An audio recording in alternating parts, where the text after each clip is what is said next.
Georgia is one of the elite teams in the country. I think they battled complacency, a little complacency early, and still, if I had to pick right now who's going to win the national championship, I'm taking Georgia. That was your boy Rece Davis from ESPN. He was talking to David Pollock on his podcast, or I don't know what we're calling all these things now. I mean, podcast probably, but it was in video form too that I saw it. Again, Rece saying Georgia's one of the elite teams in the country. I think they battled a little complacency early, and still, I mean, right now, if you had to pick who's going to win the national championship, I'm taking Georgia. So are the betting.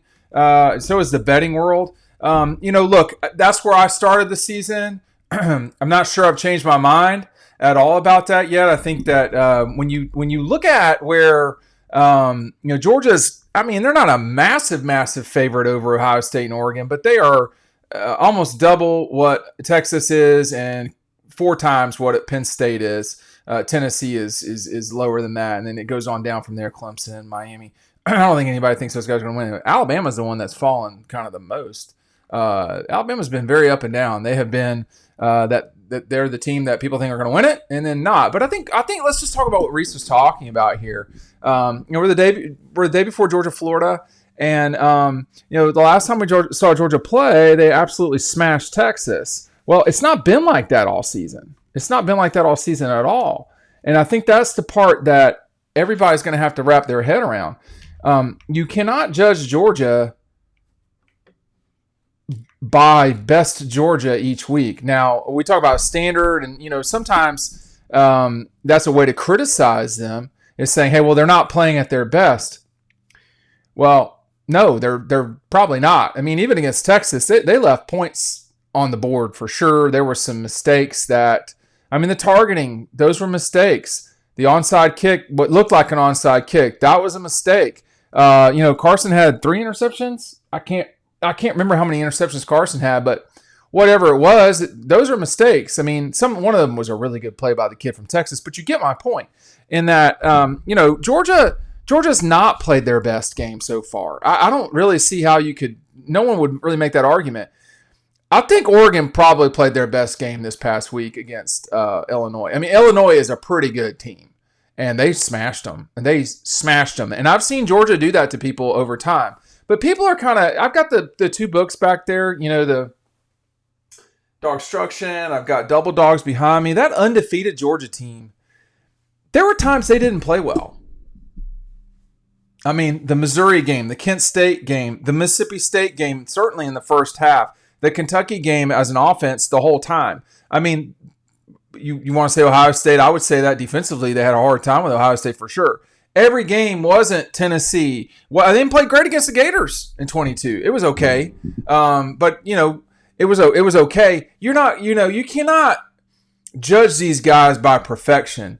And, when you're David or me or people who follow the team closely or cover the team, where all the bodies are buried. So that gives you insight that other folks, perhaps like Rece, don't have. And that's fine. But sometimes when you're so deep into it, you forget how good Jalen Walker is. Mikael Williams getting at 100% with Walker opposite him and the addition of Smile Munden. You have not had those 3 on the field at the same time, with the exception of the Clemson game, if my math is right. So think about how good they were against Clemson and then Kentucky and then on out. If those 3 guys all get healthy, which they will at some point, that's going to matter a lot. Think about this trio that has not been out there the bulk of the season. I think they've only played a game and a half together. Jared Wilson, Tate Ratledge, Trevor Etienne. You're talking about 6 players. Of those players, one of those 6, okay, Jalen Walker, has played in all those games. The other 5 have missed at least some time, whether it was for, I'm assuming, a suspension that was never announced for Trevor Etienne, but he missed the Clemson game. And then, you talk about injury with Tate, injury with Wilson, injury with Smile Munden, injury with Mikael Williams. I mean, you're going to have injuries, but what's it going to be like if and when this team has the bulk of their players together? You're always going to have injuries, y'all. You're always going to have injuries. You know what happened in 2021? Georgia lost their starting quarterback. You know what happened in 2021? They lost their best wide receiver, George Pickens. I mean, there were reasons. They lost Adam Anderson. Their best pass rusher. From halfway through the season, they did not have. JT was not starting. Adam Anderson was not playing. And George was not on the field for the run from Tennessee to, Michigan. I mean, like, George didn't get back. No, George got back for the SEC championship game, I think, but I know he's back for Michigan and certainly the Alabama game. My point is, whether those details are precisely correct, you're going to miss guys. What are the other 80 guys doing? This is the board is over here. What are the other 80 guys doing? How is Truss playing? What about Fairchild, Morris, Green, Bobo, Freeling? I mean, those guys got to play. Guys are going to get hurt, right? I mean, you got you've got Evans out this week, Anthony Evans. That's not great, but who else? I mean, you've got Lovett. Arian Smith needs to have a big game. I mean, there's players out there that have to play well. You've had Roger Robinson all season. So I've gotten sidetracked with the injuries, but my point is that I agree with Rece in that they are one of the elite teams. I think Georgia is an elite team, Oregon. Those are the two most obvious elite teams. I think after that, it's probably immediately, I would say Texas. And then I think you look at the rest of the Big Ten. I mean, the Big Ten's got some good teams. I don't know if they have elite teams. And Penn State's got to prove it this weekend. Or why would we ever believe in them? And I think to some degree, this is a really important noon game for both those teams. This is going to get a huge audience because the stakes are huge. I mean, if Ohio State loses this game,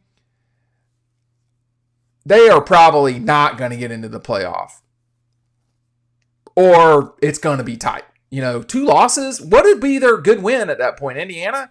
I mean, if they beat Indiana. So, for Ohio, and then if you look at Penn State, if you don't win this game, you're probably not playing in the Big Ten championship because Oregon is almost certainly going to be undefeated. Not certainly, but almost certainly going to be undefeated. And you've lost to Ohio State. And then what are you? You're going to be the 11 seed or the 10 seed. You got to go to Knoxville, get your ass beat again. I mean, like, that's the problem for those two teams. Georgia doesn't have that issue. They have a win. They have double-digit wins, not in Athens, against Clemson, a top 10 team that probably should win the ACC. I'm not sure if they will.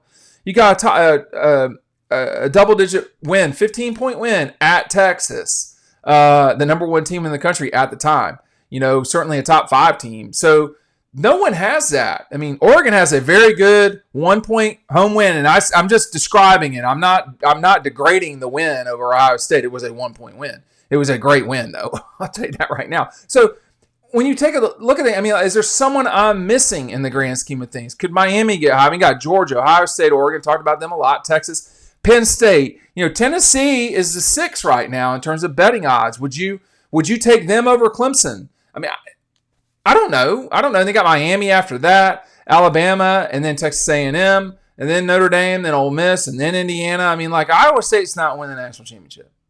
So, I mean, there's kind of no point in talking about some of these teams after a while. There's only so many, games that are really going to make a difference. You got Georgia as a 10.5-point favorite over the Vols. Ohio State as a 12.5 over Ohio State. I should say Ohio State 12.5 over Indiana. They're a 3-touchdown favorite over Michigan, and then Texas is a 4.5-point favorite over A&M. I saw the other day that Georgia Ole Miss was either 5 or 4.5, one of the two. So Georgia should win the remainder of their games, and we'll just see from there, how this goes. I mean, A&M's got to survive Carolina this weekend. So when you get back to what Rece was saying at the end of the day, is in my opinion, not on the road, but Florida can give Texas trouble if that were at the Swamp. I think LSU better watch for Florida. But anyway, we'll talk about that weekend when it gets here. But there's at the end of the day, when you say right now, if I had to pick who is winning the national championship, I'm picking Georgia. It's not just Rece. There's a lot of people that feel that way about Georgia. What Georgia fans have gotten used to is the pursuit of perfection and the assumption perhaps of perfection or just total blowout and annihilation. That's not based in reality. That's not how this works. This is sports. You have to go play. You have to spin the ball. You have to, put it between the uprights. There's hand placement and footwork. I mean, it is a sport. It is the other person is running right at you, trying to put you on the ground. and it's a difficult sport. I wouldn't want to play it, certainly not at my age. And you have to go execute and be the best you can be that day. That is always easier said than done. And I think we'll see this weekend across the college football landscape. You've got two really, I would say, pivotal games. You've got Penn State, Ohio State, and then, I mean, for me, Texas A&M at South Carolina. I mean, Texas A&M eats another loss. They're not probably getting into the playoff, but we'll see. I mean, you know, a win over LSU might not be what it used to be if they wind up 8-4 or 9-3, which I don't think is out of the question at all for LSU. They shouldn't, but they did lose to USC to start the season, and that's how you get this. The only way to get to 4 losses is losing the first one, and LSU accomplished that in the first weekend of the season. So I think Rece is right, but it's always easier said than done for folks to expect perfection, and it's not always that easy. Thanks for watching.